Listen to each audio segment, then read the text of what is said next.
Well, welcome, Ronndell. How's it going, man? I mean, you too familiar with this platform, so I shouldn't say welcome to Georgia Followers. Yeah. I should say thank you. I wouldn't say thank you, but I definitely. Thank you for having. You can say thank you for having us. No, this ain't man. I'm a vessel. I'm just a vessel that God used to help my best friend elevate his platform to where it is now. That's all. Yes. And you've done that for a long time now. You've done it about how long? 14 years, 15 years, Okay. almost 15 years now. So we're at 14 years later. We're at a I would say a peak in your journey, just in life as a person, as Ronndell. Yeah. And now you're on a path to sobriety. I am. And next you have your first sobriety theme presentation show. Yes. Tell us how you came about that. What made you want to celebrate and/or put a theme around your sobriety and where you're at in life right now? Here's the thing, man. I'm a big advocate for sobriety. Ever since I got sober, it was I wasn't too fond of what even sobriety. I didn't even know what sobriety looked like. I just know that when people get sober, they just get sober and whatever the case may be. But there's so many layers to sobriety to where it's like, a lot of people. I got sober from depression after I got sober from alcohol. I got sober from anxiety after I got sober from alcohol. I got sober from being sad all the time after I got sober from alcohol. So a lot of people think that when you just get sober, you just sober from whatever you were addicted to. No, man, it goes deeper than what it is, because when you're addicted, man, you hiding shit. So like when I was addicted to alcohol and addicted to drugs, bro, I was hiding so many emotions and suppressing so much stuff and getting all of my feelings and depressed every day, man. People don't even really know, and I'm gonna tell them on my special, but people don't even really know, man. I tried to commit suicide a few times. You know what I'm saying? Folks don't even know that, but that's a part of my story that I wanted people to understand, but I'm also doing it in a funny way to where it can resonate to people, and people can, they can relate, and they can come in and they can laugh with me, and they can be like, yo, I'm getting sober because of you. A lot of people have said that. They've gotten sober, and my journey has been like, oh shit, bro, you sober? I'm trying to be sober too. So sobriety is a huge thing to me, and I love being sober. I'm a better person when I'm sober, better than my friends. Jeremy would tell you, like, you know what I'm saying? You've seen me drunk, you know what I mean? So, like, my family would tell you, my girl would tell you, you know what I mean? I done messed up relationships in the past off of being alcoholic, like, you know what I mean, and on drugs. So, that was one of the things I had to mend after I even got sober. I had to mend all them relationships. But yeah, man, I don't think I would. People always ask, will I drink again? I don't know. As of now, no. Away $1,000 courtesy of American Deli. All you have to do is subscribe to our YouTube channel. That's $1,000 to one lucky subscriber. That's all I can say. So what would you say was the hardest thing, or I would say, let me rephrase that. What was the most challenging thing once you started your sobriety path that you had to escape from and/or exclude from your path going forward? Like, what was some of those things you had to really get removed out of your life that was challenging for you? Going out again, man, was very. I didn't have to remove it, but I did have to distance myself from it a little bit. Not necessarily remove it, because I still go out to this day, but I had to distance myself and like literally tell them, because I go out and I wanted to get drunk and I wanted to party. So that was very triggering in the beginning. So once I removed myself from that and then created a distance, not necessarily a separation, but just a little distance where it's like, this is no longer who I am. Partying no longer serves me. Going out no longer serves me. Hanging out with these folks no longer serve me.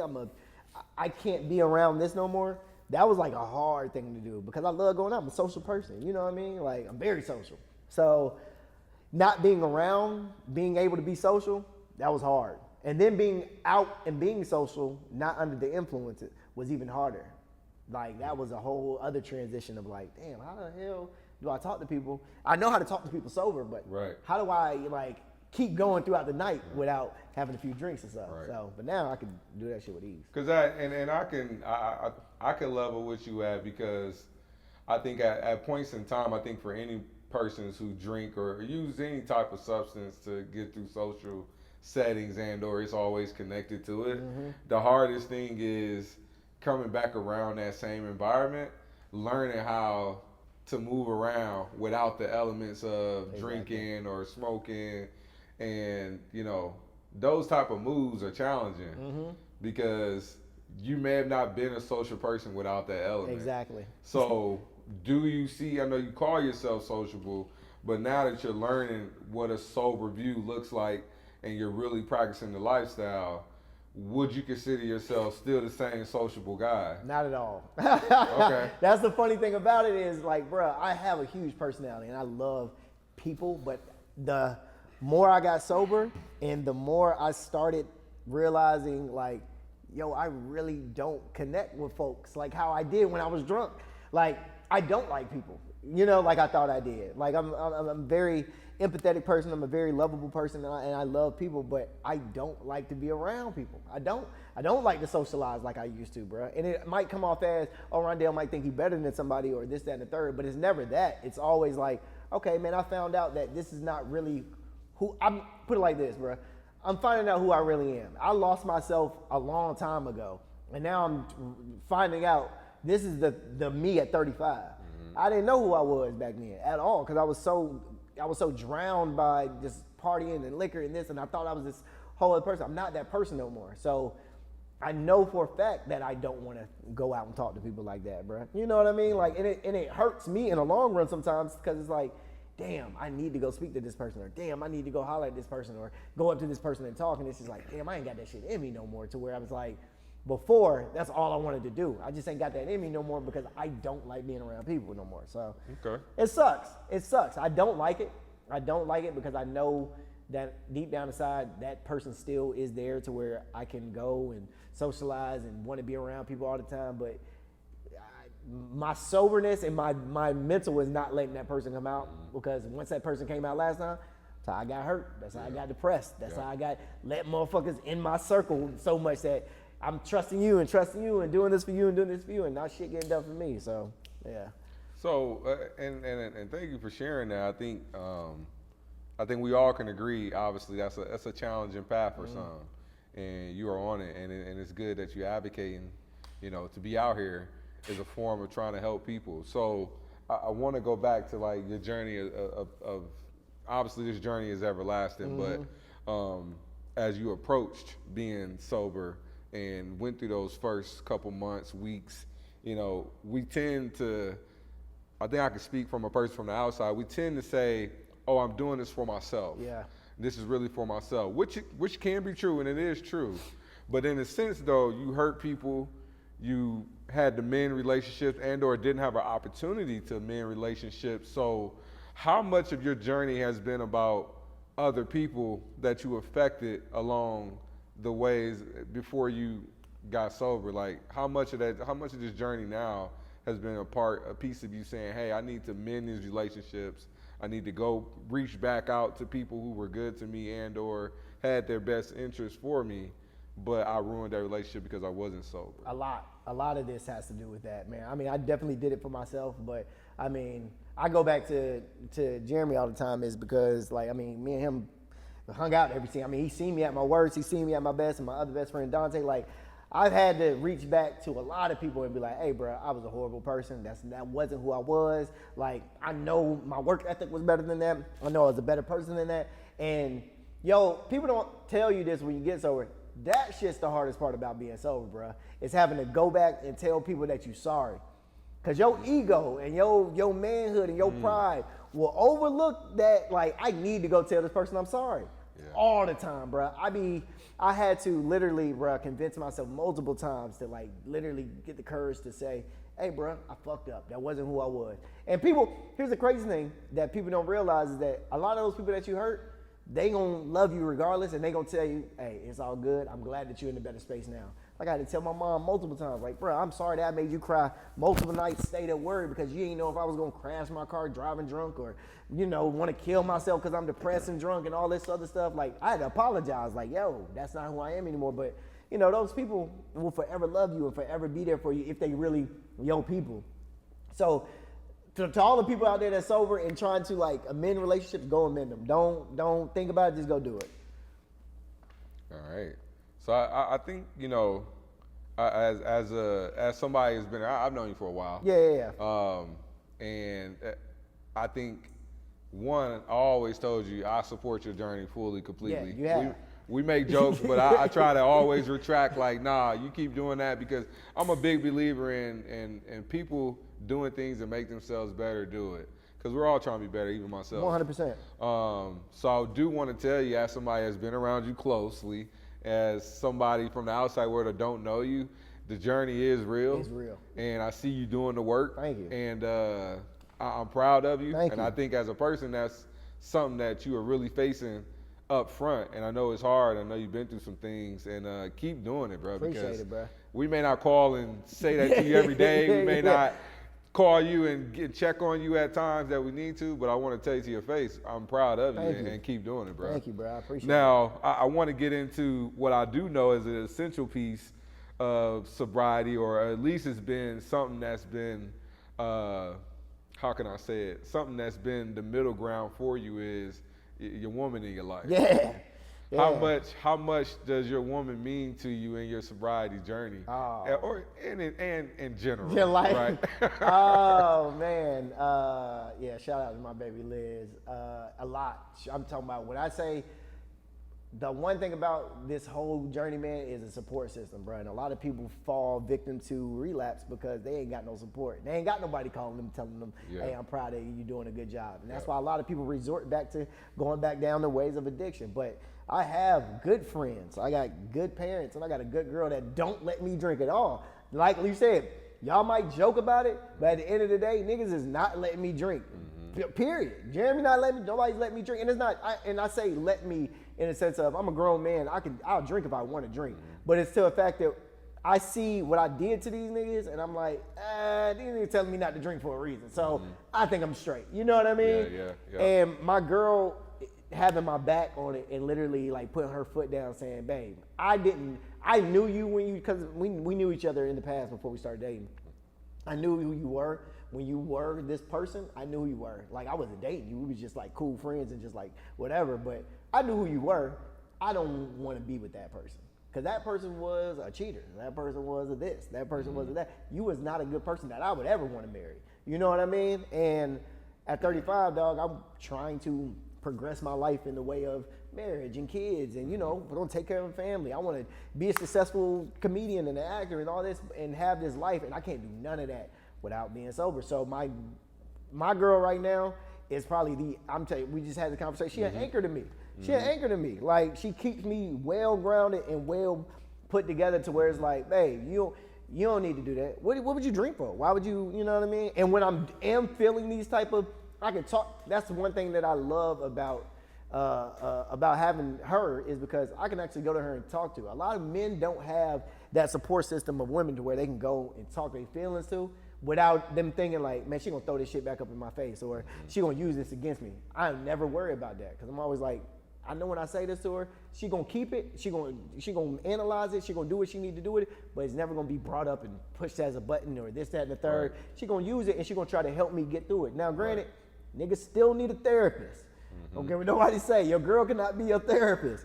But yeah, man, my girl has definitely been an anchor in my life for this season right now. 100%, a super anchor, and everybody loves her, which is a double, triple plus. So. Well, thank you, Liz. we appreciate it. That wasn't me thanking her for anything you did to me, but thank you, love. I'm thanking her with you. Yeah. So I wanna get cut to your family next. So what I mean, obviously, your mom and dad, right? Yeah. Your mom and dad obviously saw you in the same manner, right? They 100%. were affected in the same manner. And these are obviously the persons who created you, right? They had every best interest in you. So, from this stand, from this moment right now, what would you like to say to them at this point in your sobriety journey? I apologize. I've said it before. Say it again. I apologize for the nights that y'all had to stay up extra late and worry about me. I apologize for the countless of times that I wanted to not be here, but y'all definitely made me like realize that my life is not bad, bruh.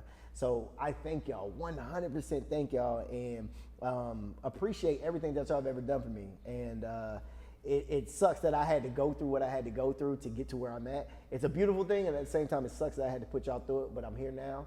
I'm not dead. I've made it out on the other side, and I appreciate it. So, yeah, man, I'm trying not to get too emotional. I'm trying to keep everything intact. So, but yeah, I do thank you. I thank you, both of my parents, my mom and my dad, and my siblings too, man. They were there too. I had my sisters upset and worried multiple times. So, yeah. And Ronndell, it's so I like to say, I tell this to anybody. I mean, it's okay to be emotional. Oh yeah, for sure. It's okay to drop that, because I think for me, obviously the basic thing about showing that and the gratitude that you do show is that you care. Yeah. Right. And I think that's the main thing, is that you care about people. I've cried about people's troubles before for myself, because I'm like, damn, I just know what it feels like to feel bad. 100%. At the very basic. 100%. So whatever they're going through, if it's worse than bad, right? Like I know you gotta cry. 100%. So and I know as parents, parents sometimes, from my experience, I know they kind of hide their grief about you. They have to. Right? They don't cry in front of you. They don't try to do that. Some parents do. Nah. I'm not saying these are your parents. So that's why I like to say kind of, what would you kind of like to say to them, because I do know parents want to hear that. Yeah, right? 100%. They want to hear that, and they'll probably play this over and over without you even knowing. Yeah. Well, that's what I hope. I hope they do. I really hope they do, because I want them to know how much they mean to me. Right. Like, I mean, just to give you an example, man. I mean, I'll tell you my entire story if you get to that question or whatever that is. But there's a point in my life to where this is the last time I tried to commit suicide, and my dad literally pulled me to the side and said, "Yo, you do this, right? And you die, just know I'm on your ass." But he said, "I'm not gonna let that happen to you, because I'm not gonna die before you." And that's just plain and simple. He said, "Get your shit together and let's get this shit going." And then the next morning I went to fucking mental hospital. Next morning I went to a mental hospital. So now to get to, and I appreciate you sharing more about your journey and this show. This is more than a comedy show, right? More than a comedy show. What's more some meaning of what the show means to you? Like I said, man, I'm sober finally from depression. I'm no longer depressed. I might get a little upset at times, but I'm no longer depressed. I'm sober from sadness. I'm no longer sad. Like people are just grieving all the time. I'm no longer sad. I'm sober from anxiety, man. I'm sober from, wanting to fit in. I'm sober from a lot of shit than just alcohol and drugs, bro. I'm sober from much more than that. That is what I leaned on, because I was addicted to depression and these other things. I leaned on alcohol and all this, but I'm sober from all that shit. And I want people to come into the show, and I want them to feel like, I want them to see a whole new me. I want them to, like, a lot of these people ain't seen me in a minute. So I want them to see me and go, "Man, this nigga got new teeth, man, this nigga skin glowing, his hair growing, clothes, like, damn. I need that. And it's not for, satisfaction of people, wanting to see. It's literally, I need them to see, like, bruh, that nigga really changed. Oh, he real deal changed, bruh. And that's where I want to be at with it, bruh. Like, that's the reason I want people to see it. And I like to say that a little luck is around your way, or I wouldn't say luck. I would say opportunity that you more so were prepared for. Oh yeah. Your ex, not your best friend, and one of your other best friends, Chrisley. Oh yeah. And his parents were pardoned by President Trump. Shout out to Trump. I didn't vote for him, but shout out to Trump. I just want to let them know. And you were known as his best friend. So how did first of all, how did that even come about, you meeting Chrisley, right. and then how did you get on the show? This was like, I don't know, about 15 years ago. I hit him up online trying to get an interview, but me and my ex used to sit back and watch Chrisley Knows Best long years before I even knew him. And then I was like, you know what, bro, I'm gonna interview him. This is when me and Jeremy were doing tons of interviews, and I was like, bro, I'm gonna sit down and interview him. Emailed him, ended up meeting him in UGA one day, and me and him just hit it off. Like, granted, he wants to be, I ain't gonna say he wanted to be black, but Chase wanted to be in the culture. He wanted to be very cultured. So, having me, by his side, kicking in and shit, you know what I mean? Like, it was cool. And then we became super, super, super close. He found out I was a comedian. After he found out I was a comedian, and I was like, I wasn't hounding him about being on the show, but I kind of was like hitting to it, like, hey, bro, like, I love to like tell some jokes on the show. And then I think season 4, I got on the show for the first time. And then after that, boom, boom, boom, boom, boom. And it was crazy, as I was the only black guy on the show. The only black person besides Chloe. Imagine. But besides Chloe. Yeah, Okay. besides the granddaughter. Yeah. But, having that little bit of, piece of pepper inside that show, bro, like it sticks out. Yeah. You stick out. You stick out. Chrisley Knows best. Yes. Are you back? Are we expecting to see that soon? I would hope so. I think you might be lying to us. Bro, listen, dude. All I know is that just be on the lookout for me and Chase. We got some shit coming up. That's all I can say. Now, we got a random question here from a person you know very well, and they want to know. Be honest. Do you still bring that show up at parties that you go to? Is he light skinned? Yes, you can call him light skinned. Do I bring that show up at parties? Not unless people ask me. I don't never just be, I don't never just be like, yeah, I was on Chrisley Knows Best. Now when people be like, bro, I know you from somewhere, then I'll be like, do you watch Chrisley Knows Best? Then I'll bring it up. I ain't walking in the party going, hey y'all, it's me, Ronndell from Chrisley Knows Best. Y'all remember the black person? No, that's not me, nigga. Nah. So, and we just kind of cutting through because I don't want to keep you long. No, you good. So, all in all, Ronndell is on his sobriety journey. Yes. This is an everlasting journey. You're mending relationships. Yes. You're going to therapy. Yes. One of your best friends you had a TV moment with that was real big in your career is obviously their family is put back together. Yeah. Maybe there's an opportunity there. You got this show coming up. You got your I would say this is almost like your first Netflix stand-up. Essentially, man. Hopefully. From the ground up. Hopefully. So, what do you want to tell people about the meaning of the show to you, and then tell them the details where they can find the tickets at. The show is at City Winery June 28th, actually on my birthday. It's called Finally Sober. Now, the reason I say you should come to the show, you ain't got to be sober to come to the show, okay? You can come, you can drink. Shit, I'm having a sober show at a winery. So what the hell? That shit don't even make no sense. But I'm doing it. But the show is not just for sober people. It's people that's going through anything. I'm there to make you laugh. I got friends to make you laugh. But the show is not just for sober people. If you sober, I want you to be sober from anything, any and everything. You ain't got to be, it's not just for sober people. So come enjoy yourself. Let me make you laugh. I got hella comedians coming out as well to make you laugh, man. I'm just glad to be here. This is my first one, my first special. It's pretty exciting, I'm not gonna lie. So yeah, man. So y'all keep hey man, if you sober now, I'm proud of you. I like Indiana said, I'm proud of you for being sober. All the people out there that are sober, I'm proud of you. Just like y'all proud of me, I'm proud of y'all. Let's be sober together. And if we relapse, fuck it. Not all right. Take that out.